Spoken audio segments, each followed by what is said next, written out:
வணக்கம். வாழ்க்கையில் ஒவ்வொருத்தரும் ஓடிக்கிட்டே இருக்கோம். ஆனால் ஏதாவது ஒரு லட்சியத்தை நோக்கி, ஒரு நோக்கம், ஒரு காரணத்தை நோக்கி நம்ம போகணும். அப்படி இல்லை அப்படின்னா மனசில் விரக்தி வரும். விரக்தி வந்தால் மன அழுத்தம் வரும். அப்புறம் மனநோய்ங்கிற ஒரு இதுக்குள்ளே நம்ம போயிடுவோம்.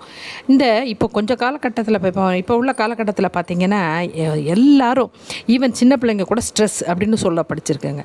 ஏன் இந்த ஸ்ட்ரெஸ்ன்னு சொல்லுதோம்? நமக்கு வாழ்க்கையில் ஒரு வெறுமை இருக்கிறத நாம் உணர்கிறோம். இந்த வெறுமை இல்லாமல் இருக்கிறது எப்படி? இது இந்த வெறுமை போக்குறது என்ன செய்யணும்?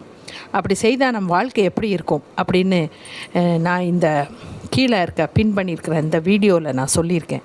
முழு வீடியோவை நீங்கள் அதில் பார்த்தீங்கன்னா அதனுடைய ஒரு உண்மை கதையும், அதை நாம் எப்படி அதை கையாளணும் வாழ்க்கையை அப்படிங்கிறதையும் நான் சொல்லியிருக்கேன். பார்த்துட்டு உங்கள் கமெண்ட்டில் சொல்லுங்கள். நன்றி, வணக்கம்.